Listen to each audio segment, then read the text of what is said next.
A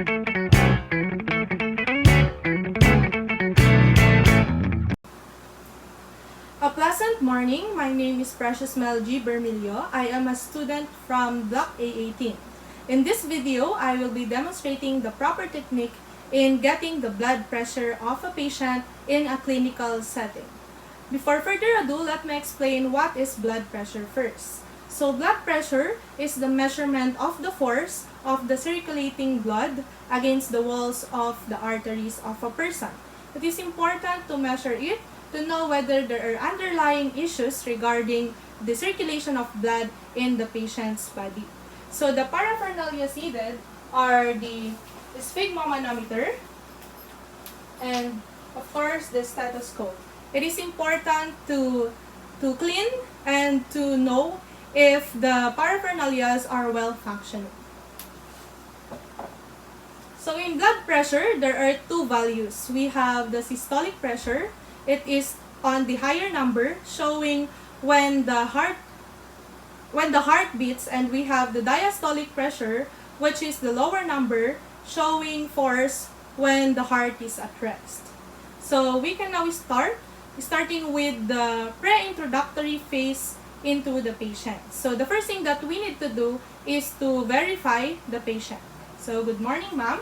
My name is Precious Mel G. Bermilio. I am a student nurse from the University of Cagayan Valley, and in this course of time, I am the assisting nurse in your ward. So may I verify your name, ma'am? My name is Crystal Charis Armata. Okay, so how do you feel today, ma'am? I feel okay. Okay, that's good to know, ma'am. Do you feel any pain in your body, ma'am? I don't feel any pain. Okay, that's good to know, ma'am. So this time, ma'am, I will be getting your blood pressure. So I will be needing your upper arm for me to get your blood pressure using the sphygmomanometer. May I get your consent, ma'am, in doing so? Yes, you can. Okay, thank you, ma'am. So the second thing that we need to do is to provide privacy to the patient by means of closing the door or closing the curtains. We need to observe proper infection control by means of washing our hands, but since I have already washed my hands earlier, I will just put a disinfectant or an alcohol.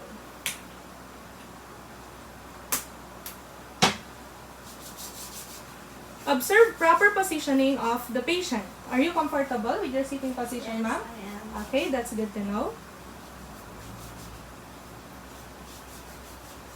Position the patient in a relaxed sitting position, making sure that both feet are on the ground and it is not crossed because it might alter the result of the blood pressure acquired.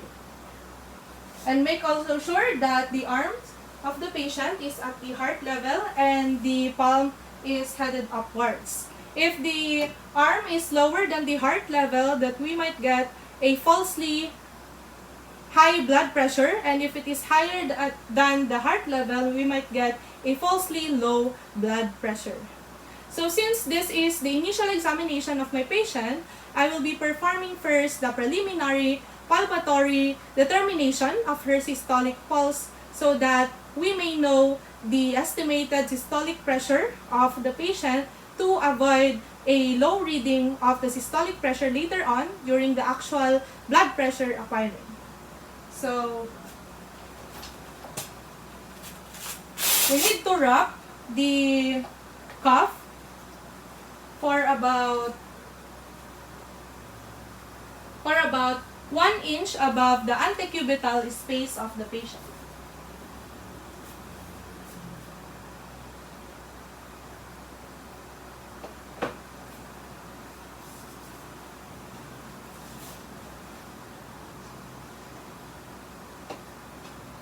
Locate the brachial pulse of the patient.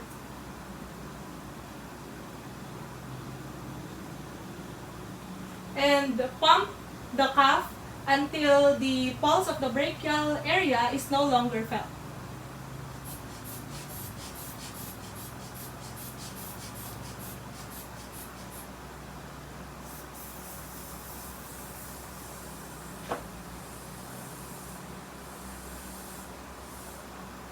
So after getting the preliminary palpatory determination of the systolic pulse of the systolic pressure of the patient, we need to wait from 1 to 2 minutes to allow the normal flow of the blood within the arm of the patient.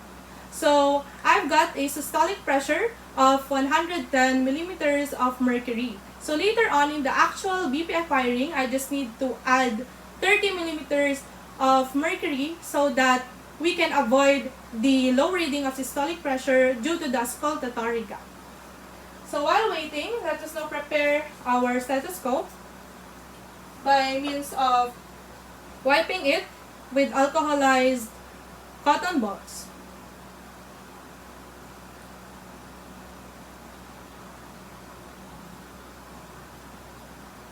We also need to wipe the diaphragm and the bell area of the stethoscope.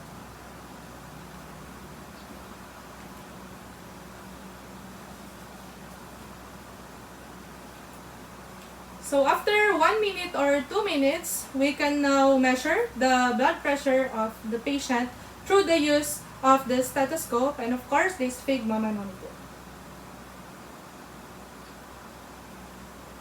I am going to use the bell part of the stethoscope because it is best to use in hearing the low pitch sounds. So we just need to position it in the brachial artery of the patient.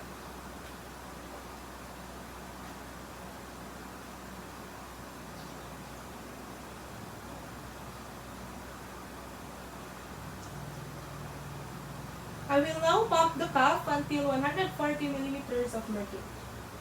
And also, we need to take note of the first sound when deflating the cuff, the first and the last sound, because it determines the systolic pressure and the diastolic pressure of the patient.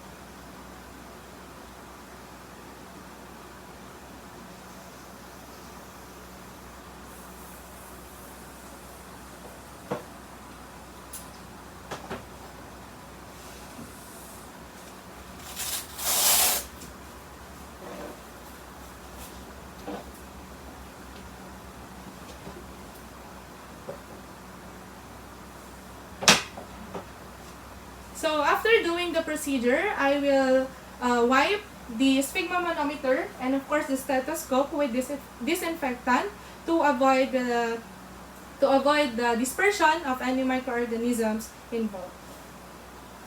I will also document the findings I found with the patient. If you got a result which is abnormal, it is needed to recheck it so that we can avoid any inaccurate findings. And if it stays abnormal, then that is the time that we will report it to the attending physician so that we can get any advice or any actions that is required to the situation of the patient. And of course, after every procedure, we need still to observe the proper infection control.